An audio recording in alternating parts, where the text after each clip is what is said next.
Hi friends, kitchen कट्टा ह्या आपल्या यूट्यूब चॅनलमध्ये आपल्या सर्वांचं खूप खूप मनापासून स्वागत। आज आपण बनवतोय जिरा राईस, तो पण कुकरमध्ये। अगदी झटपट होतो। बराच वेळेला आपल्याला घाई असते आणि जिरा राईस वगैरे आपल्याला असं बनवायचं असतं, तर पटकन आपण असा जिरा राईस कुकरमध्ये बनवू शकतो।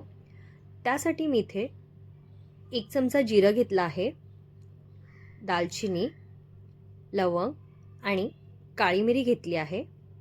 असे मी बरेच खडे मसाले घेतले आहे। यामध्ये तेजपत्ता आपण सुद्धा घालू शकतो, माझ्याकडे आता नव्हता म्हणून मी घातलेला नाहीये। ते कुकरमध्ये 1 चमचा तेल घालून घेतला आहे। तुम्हाला जर जास्त तेल वापरायचं असेल तर वापरू शकता। तेल छान गरम झाल्यानंतर आपण हे खडे मसाले घालून घ्यायचे आहेत आणि त्यामध्ये स्वच्छ धुवून घेतलेला तांदूळ, मी हा 3 ते 4 वेळेस तांदूळ धुवून घेतलेला आहे। हा बासमती तांदूळ आहे, तर तुम्हाला हवं असेल तर तुम्ही नॉर्मल तांदूळ सुद्धा वापरू शकता। त्यामध्ये अगदी थोडंसं चवीनुसार मीठ घालून घेतलं आहे। मी इथे 1 वाटी तांदूळ घेतला आहे आणि एका वाटीला 1 वाटी पाणी घेतलेलं आहे। थोडीशी कोथिंबीर घालून घ्यायची आहे आणि पाणी घालून घ्यायचं आहे।